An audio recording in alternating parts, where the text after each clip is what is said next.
My name is Kemi Adeoye, and I am 31 when my father says the sentence that splits my life into before and after. He stands on my front step in Willow Bend, a quiet town that smells like wet cedar after it rains, with 2 suitcases at his feet and my mother beside him, lips pressed thin. My brother Victor lingers at the walkway, pretending he's checking a text. Dad doesn't ask how I've been. He doesn't ask to come in.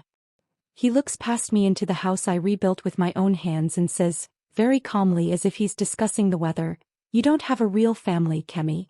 Hand over the keys." I don't raise my voice. I don't plead. I have learned the cost of pleading with people who enjoy saying no. I tell them lunch is over and they should leave. Dad's smile is almost kind. We're moving in. The air is so still I hear my own pulse. I reach for my phone, thumb hovering above 3 numbers I hoped I'd never need for them. My mother scoffs, "Don't be dramatic." Victor finally looks up, cataloging the porch swing, the fresh paint, the new hardware on the door he didn't help me install. He is always cataloging what belongs to other people. When I shut the door, my breath shakes like a paper bag in wind. The house is quiet enough to hear the clock over the mantel. On the mantel are photos I chose to keep. None of them the staged smiles from Maple Glen, Ohio, where we pretended for years that love and preference were the same thing. I lean my forehead to the door and let the first memory surface. A girl who learned that silence could be a shield and work could be a prayer. I did not come by this house through luck. I came by it through a woman who once pressed my palms into warm soil and told me to learn the feel of roots. The woman who taught me how to build a roof I wouldn't have to beg to sleep under. Before the police, before the emails, before the broken lock, I want you to understand what it costs to become unstealable. From the street, our house in Maple Glen looked like every other. Blue shutters, a square of lawn, a maple that bled sweet yellow every September. Inside, the math never favored me. Samuel, my father, wore bank manager suits that said stability. Lydia, my mother, wore nurse's shoes that squeaked home after double shifts. Victor, 3 years older, wore a crown only he could see. His B- was promise, and my A was of course. When he missed curfew, Mom worried he was overwhelmed. When I missed anything, Dad wondered if I was distracted. We didn't discuss what things cost unless they were mine. Victor's spot at a state college came with a party that swallowed the living room and a used car with a bow on the hood. I was told, gently, reasonably, that art was a pastime for daughters whose fathers didn't count interest in their sleep. Nursing, Mom said, folding laundry with the efficiency of a metronome. Or business, Dad added, because the world rewarded profits, not poetry. I was 16 and bussing tables at Ruby's Diner to save for the future I wasn't supposed to want. Grease in my hair, graphite under my nails, a sketchbook hidden under algebra. My body lived one life and my mind lived another. The house ran on a quiet choreography. Victor at the center, Mom orbiting, Dad anchoring, me filling the gaps like caulk in a window frame, necessary, invisible. When I brought home a small design award, Dad called it cute.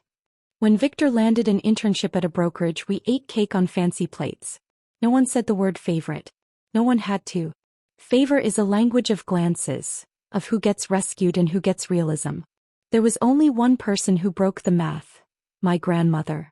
Mama Ruth lived 45 minutes away in a cottage that leaned slightly toward the creek as if listening.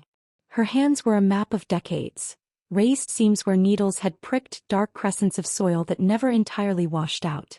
In her garden the world made sense. You start with the roots, she'd say, passing me a tray of tomato seedlings. Everything above the ground is a brag. The truth's underneath. I was 10 the first summer she let me choose what to plant. I was 16 when she pressed money into my fist, for books, not to ask permission, and told me to build a life that couldn't be repossessed by anyone's disapproval. She never mocked my sketchbook. She asked questions like a patron. Why that line? Why that color? What does this little curve want to say? Sometimes we didn't speak at all. We worked side by side, the rhythm of trowel and breath an old hymn I didn't know I knew. At home, Mom drafted my future like a shift schedule. At Mama Ruth's, futures were grown, not assigned. She kept a coffee can of nails, a spool of twine, and stories about raising 3 kids alone after my grandfather died in a snowstorm the year my mother turned 12. You learn to carry your own ladder, she'd say, nodding beans to a trellis. Otherwise you keep waiting for someone who pretends not to see you. She never called my parents cruel. He called them comfortable. Comfort makes people stingy, she warned, with money, with praise, with the risk of believing in someone else. When I told her, trembling with a kind of joy I was ashamed to show, that I loved design, the way type could whisper or shout, the way negative space could be more honest than a paragraph, she didn't say be practical. She said, hey, what's the plan? A plan, not permission. A route, not a lecture. I didn't know then that she was building me a shelter brick by brick, memory by memory, against a winter my own parents would deliver. Senior year arrived like a test with trick questions. I applied to the schools I could afford with 2 jobs and a scholarship essay that read like a confession.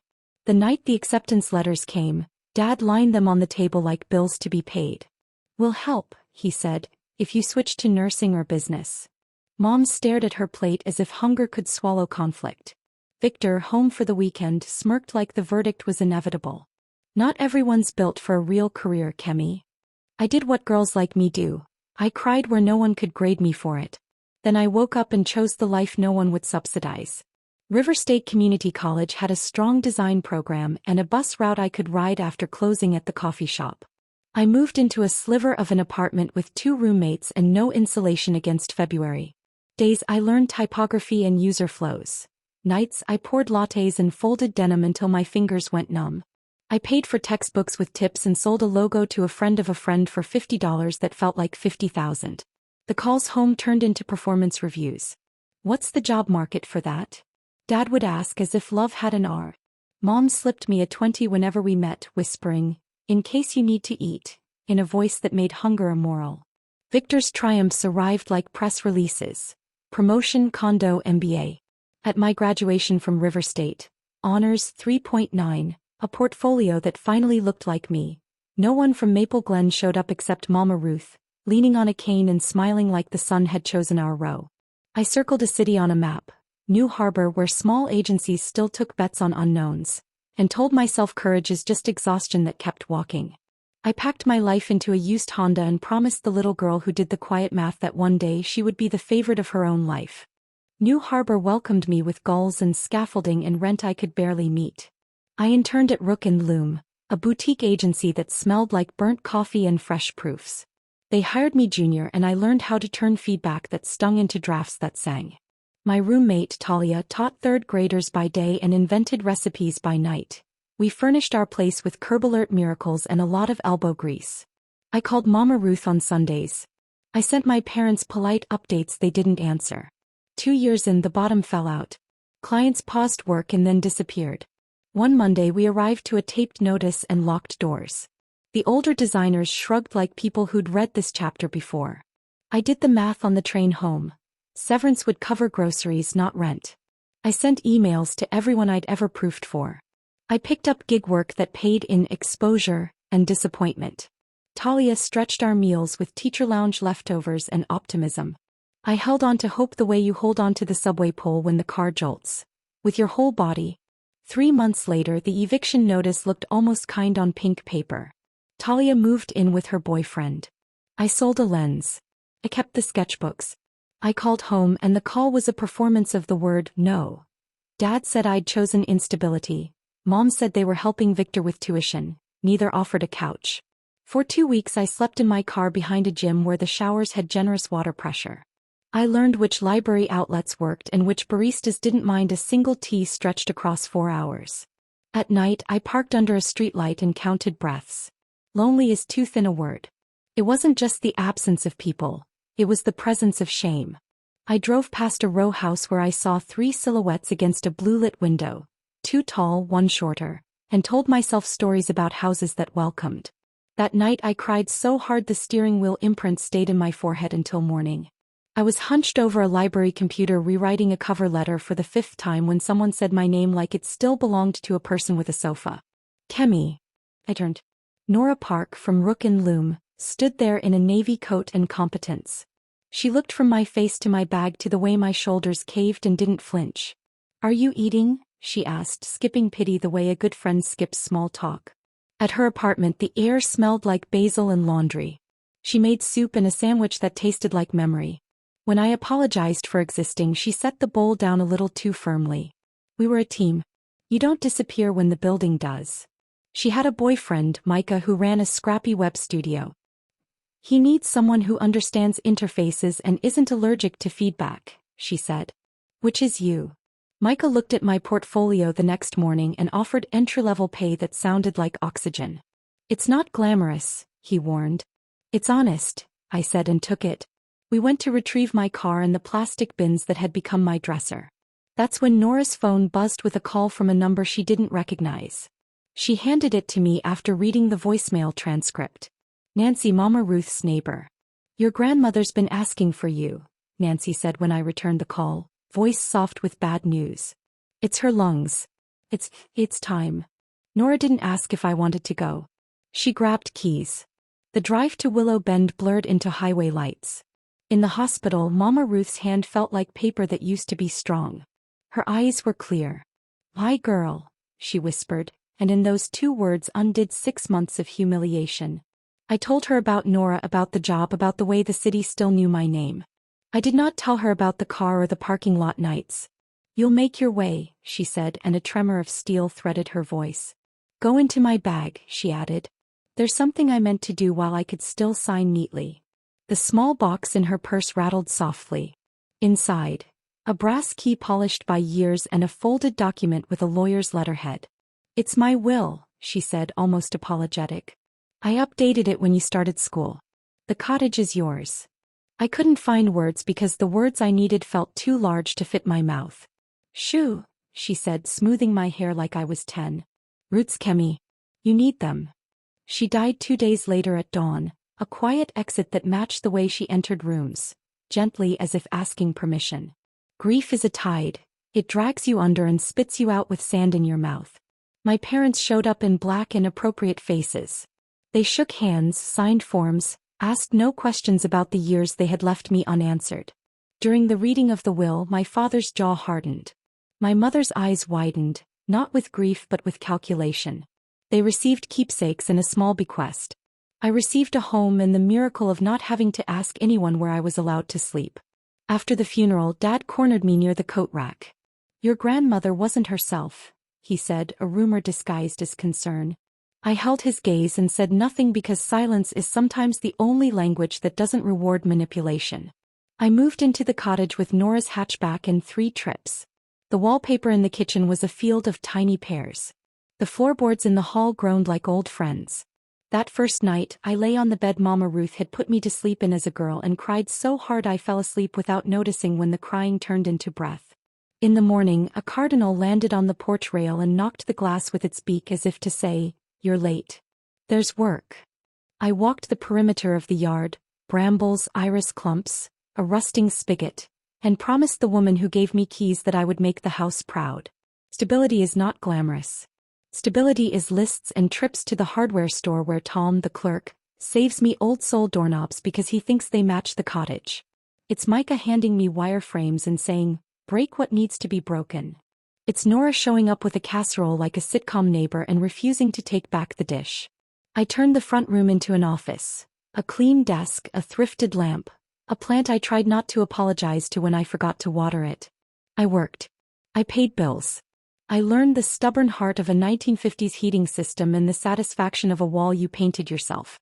The garden was a jungle with opinions. I trimmed back what choked the roses and discovered, beneath the tangle, the bones of my grandmother's design. Curved beds that invited you to meander, a bird bath that leaned like an elderly aunt. Every Saturday I made something slightly better. A patched screen, a painted sill, a shelf level enough to deserve the books it would carry. The cottage stopped being a museum to her and grew into a mirror for me. Willow Bend eased its way into my life. Mrs. Archer from next door arrived with a casserole and gossip disguised as concern. A retired shop teacher waved from his porch and later appeared with a tool I didn't know I needed. I didn't trust it at first, this neighborliness that didn't come with a price. But kindness repeated is a practice, and slowly mine returned to me. I kept calling my parents, less out of duty and more to test whether the line still connected. The conversations were weather reports. Victor's winds floated in like mailers. I sent them holiday cards with snowflakes on the front and no news inside. It wasn't anger. It was a boundary that finally fit. The idea for my studio arrived while I was adjusting kerning on a bakery logo and listening to the owner apologize for not being big enough for a real agency. The apology stung because I had carried its flavor for years. I registered Lift and Loom that night. Lift for what design can do, Loom for the way threads become patterns. I built a simple site, made business cards that felt like tiny promises, and walked Main Street with a folder of examples and a heart doing double time. My first client was Jonah Hale, who owned Hearth and Bind, the bookstore that smelled like espresso and old paperbacks. He teased me about the stack of typography books I kept pretending not to buy. "Call it a consultant fee," he said, sliding a wrapped copy across the counter. He had the kind of steadiness that made you feel less embarrassed about wanting things. I designed his new sign, and he told every customer who admired it exactly who to call. After Jonah came the florist, then the yoga studio, then the auto shop whose owner refused to admit he loved the soft blues I chose. I hired a part-time developer, then a photographer, then another designer who laughed like relief. With each client, the cottage grew with me.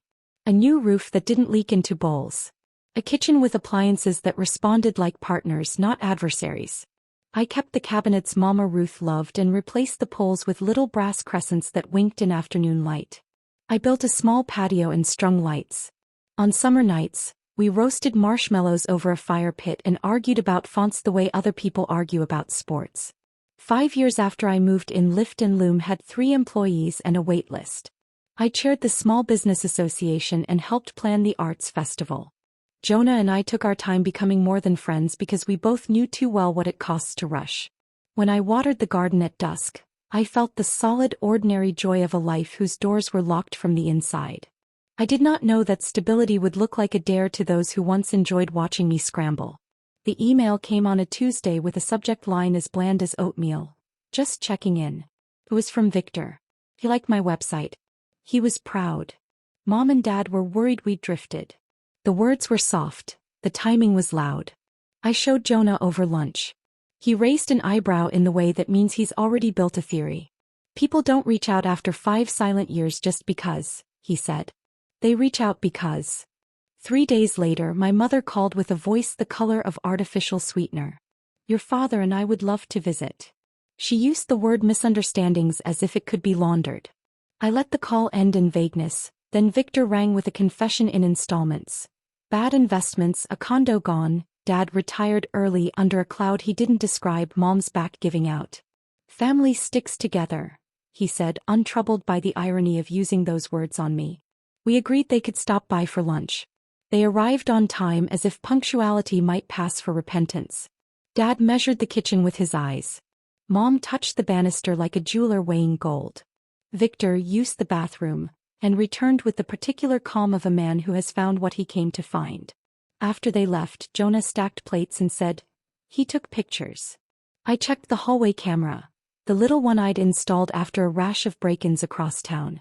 Victor's phone had indeed been very busy. 2 weeks later, during a second visit in the garden, Dad made their ask sound like a principle. "A family home should house a family," he said, gesturing toward my office. "You can put your little computer in the dining room."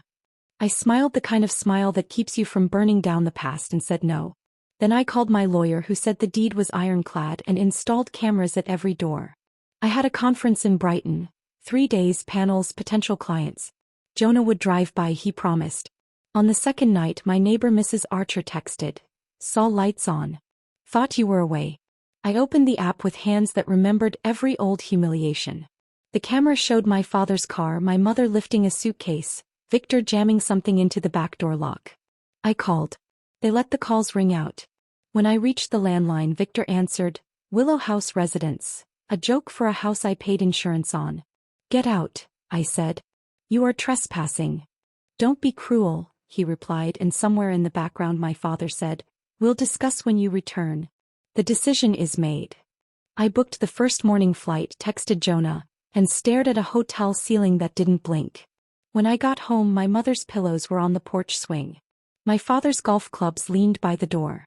My office had become Victor's room. I gathered them in the living room, the cameras blinking red like small witnesses, and said the words I should have said years earlier. "Leave." Dad squared his shoulders. "We'll take this house one way or another." My mother added, "You don't even have a real family." Jonah stepped beside me, steady as a doorframe. I dialed 3 numbers. For 15 long minutes we listened to the sound of our breathing and the road beyond the hedge, until the first flash of blue turned my grandmother's lace curtains the color of mercy. The police arrived with the efficiency of people who had heard this story too many times in too many neighborhoods. Their knock was steady, their uniforms starched, their flashlights slicing across the yard. I opened the door before they could ring the bell and led them straight to the living room where my parents and brother sat like actors waiting for their cue. My father, Samuel, rose with the offended dignity of a man who believed rules bent around him. "This is a family disagreement," he announced. "Not a police matter." The older officer looked at me, not him. "Ma'am, are these people here with your permission?" "No," I said, sliding the deed and my driver's license across the table like playing cards in a game I had been forced to play too often. "They broke in while I was out of town. The cameras caught everything." The officers exchanged a look. My mother clutched her purse to her chest like I'd stolen it from her. Victor tapped at his phone, documenting his own humiliation as if evidence could be rewritten with enough photos. "Sir," the officer said evenly, "if you don't have legal residence here and the homeowner wants you gone, you have 30 minutes to collect essentials. The rest can be arranged later." The room vibrated with silence. My father's eyes narrowed until they were little more than slits of pride and rage. "You'd call strangers on your own blood?" "Family doesn't break your locks," I replied. "Family doesn't wait until you're gone to steal your house." The officers stood like pillars until my family gathered their things. Watching my father shove his suits into a duffel bag felt like watching an empire collapse in miniature. When the door shut behind them, Jonah placed a hand on my shoulder. "You did the right thing." It felt less like victory and more like survival. But survival, I reminded myself, is a victory no one can repossess. The next morning, my lawyer Angela Reese sat across from me at the cottage table, papers spread between us like fallen leaves. "They'll try to challenge the will," she warned, adjusting her glasses. "But your grandmother's medical records are airtight. Competent. No lawyer worth their license will take this." I showed her the texts Jonah had noticed. Victor snapping photos of every room, my father asking suspiciously about heating costs, my mother commenting on space for a real family. Angela whistled low. They weren't improvising. They were planning. The betrayal wasn't sudden then. It had been a slow fermentation, like fruit left too long on the counter until it turned. They hadn't returned to reconcile. They'd returned to colonize. For weeks calls came daily. My father left messages about our rights as descendants. My mother tried guilt. "We can't live in that cramped apartment forever." Victor alternated between casual questions about the property and veiled threats about legal options. I blocked numbers, but they found others. Angela filed for a restraining order. "They're escalating," she said. "You need protection beyond locks." The paperwork felt surreal. My own parents' names in black ink under the word respondent. But when I signed, I felt something uncoil inside me. Boundaries don't have to be invisible to count. Jonah installed additional cameras. Mrs. Archer promised to keep watch from her porch. At night, when the wind rattled the eaves, I jolted awake, half expecting to find suitcases on the porch again. Trauma doesn't knock politely, it lingers. The police report documented the break-in. The footage was archived. Evidence stacked like bricks, ready for whatever wall they might try to scale next. I was tired of reacting. I wanted to learn how to live without the constant dread of footsteps I didn't invite. 3 weeks after court, an envelope slid through my mailbox with my mother's handwriting. The paper smelled faintly of lavender soap, the kind she used to wash uniforms after hospital shifts. Inside, the letter curved in loops too careful to be casual. "I don't expect forgiveness," she began. My breath caught because it was the first time she hadn't dressed betrayal as obligation. "But I need you to know I see now how terribly we failed you. Not just in recent months but for years. Your father and Victor still insist they did nothing wrong. I can't keep lying to myself. When you needed us most, we turned you away. There is no excuse." Her words sliced in ways silence never had. For a moment I wanted to believe this was the crack where light could enter. But trust isn't a faucet you can turn on after years of drought. I folded the letter and placed it in the drawer with my grandmother's key, tokens of 2 women who had shaped my life in opposite ways. I wrote back a short reply. Acknowledgement, not absolution. "Thank you for your honesty. Healing takes time. I'm not ready for more." Sealing the envelope, I realized that forgiveness, if it ever came, would not be a gift to her. It would be a gift to myself. The letter stirred hope and caution in equal measure. It reminded me that remorse doesn't erase harm, it only names it. And sometimes naming is enough to breathe but never enough to rebuild. Angela urged me to see someone. "You've fought the legal battle," she said, "but the emotional one lingers." I sat in Dr. Elena Morris's office, walls lined with soft books and softer chairs. "Tell me about the night they broke in," she said. My throat burned as I described watching them through the camera, suitcases in hand, voices echoing through rooms I had painted myself. Dr. Morris didn't interrupt. She nodded, scribbled, and then said the sentence that rewired something in me. "Family is not defined by DNA. It is defined by respect." In group therapy, strangers told stories that mirrored mine. Brothers draining accounts, mothers weaponizing guilt, fathers choosing pride over protection. Every story carried the same chorus: blood is not enough. We shared the shame of being orphaned by people still alive, and the relief of being believed. When it was my turn, I said, "They told me I had no real family. But the truth is I built one." The room hummed with recognition. Healing didn't come like a sunrise. It came like stitching. Slow, sometimes uneven, always tender. I learned to say no without apology.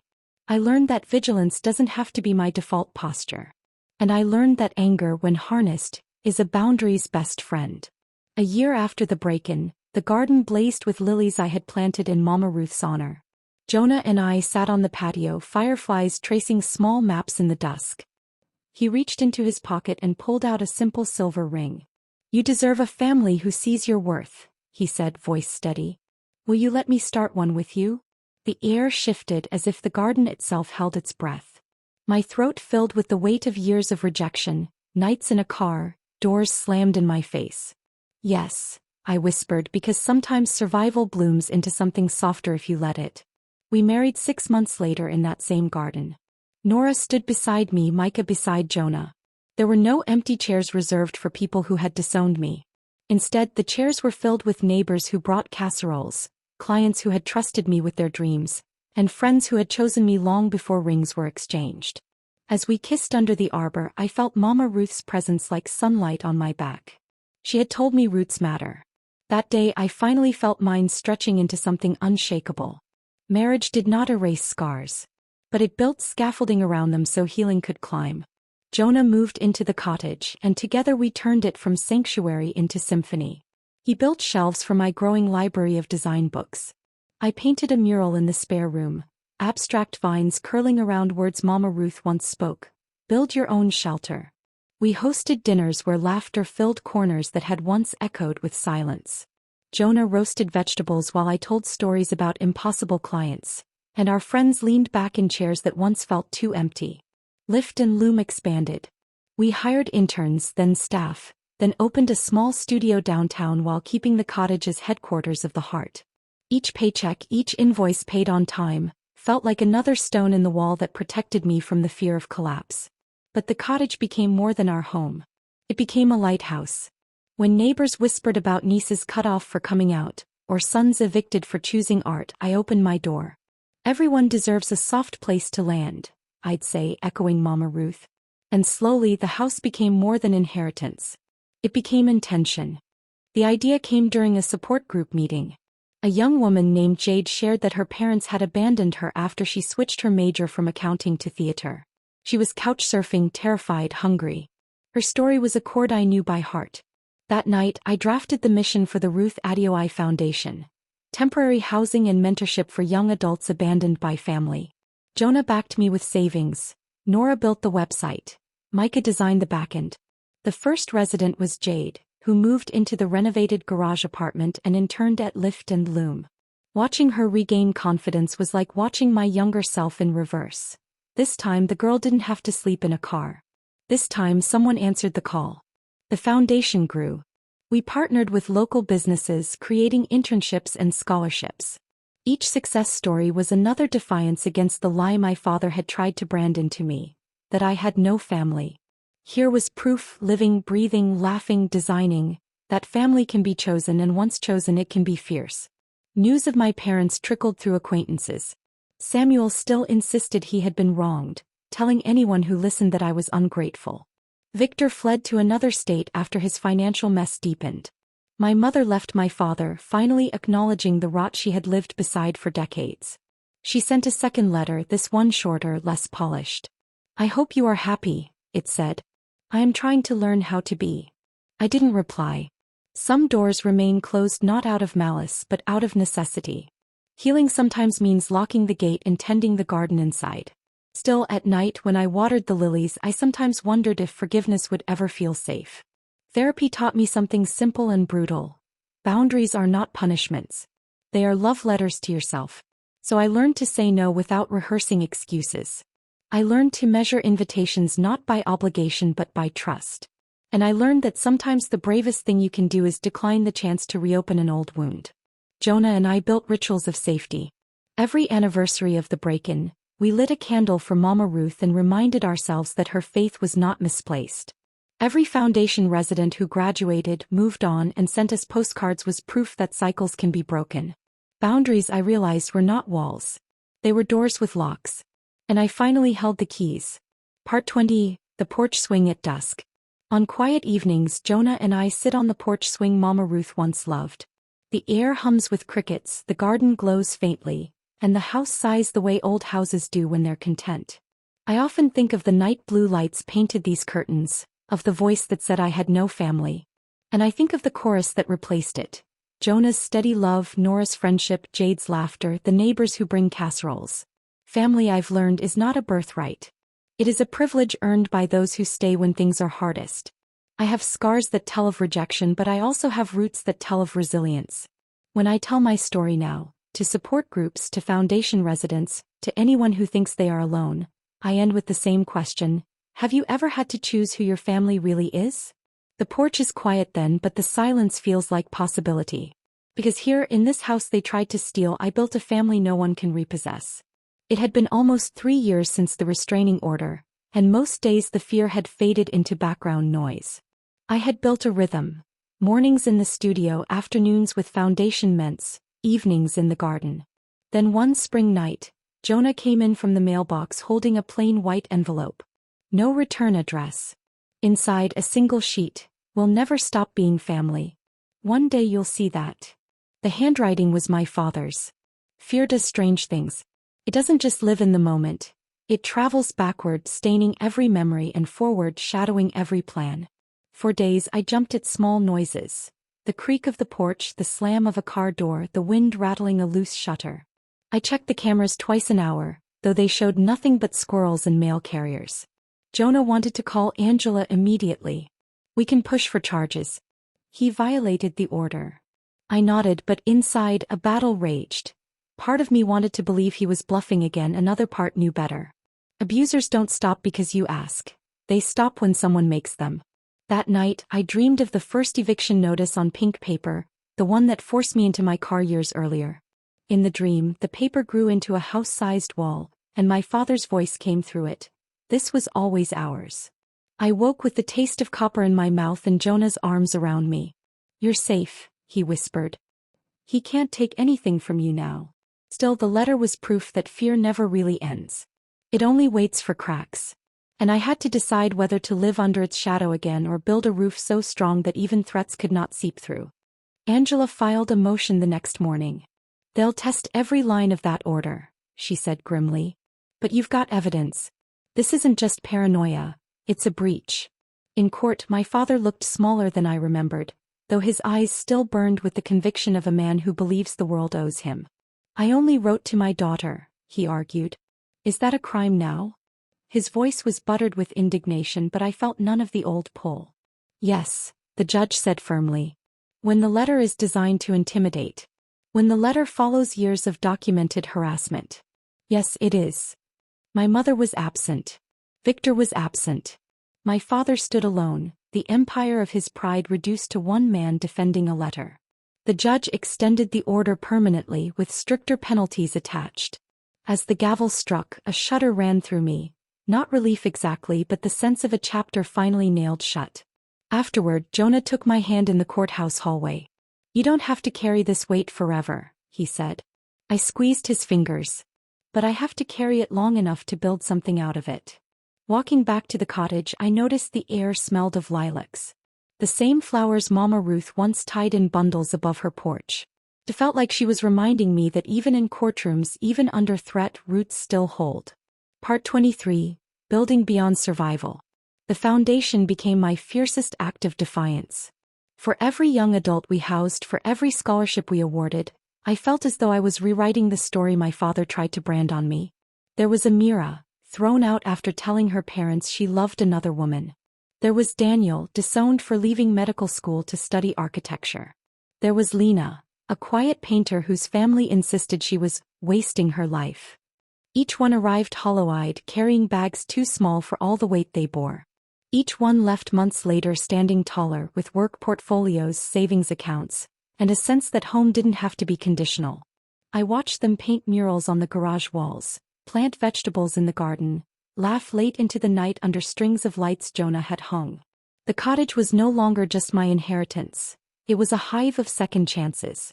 Sometimes I stood at the window and thought about the irony. My father once said I had no real family. Yet here they were, chosen, resilient, vibrant. A family stitched together not by obligation but by choice.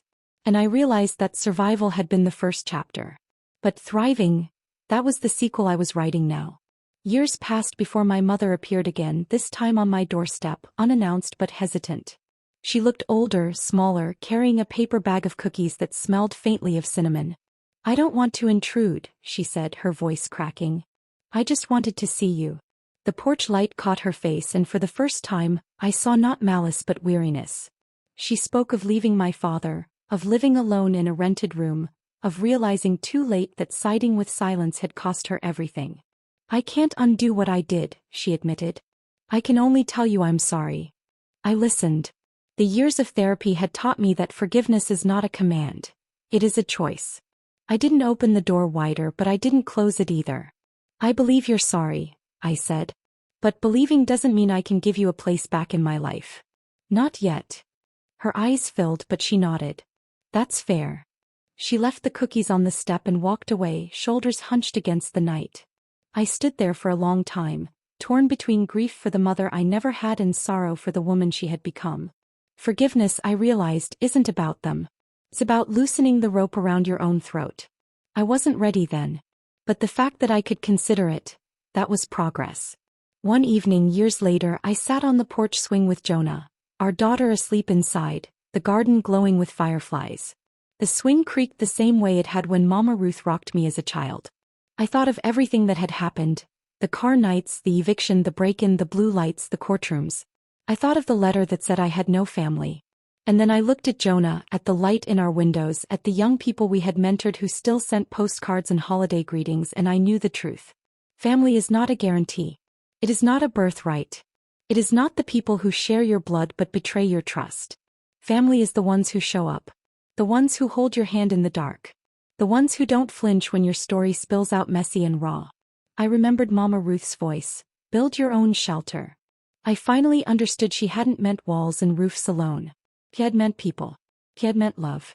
She had meant the kind of roots no storm can pull free. The swing rocked gently and Jonah brushed his hand against mine. "Still scared?" he asked softly. "Sometimes," I admitted.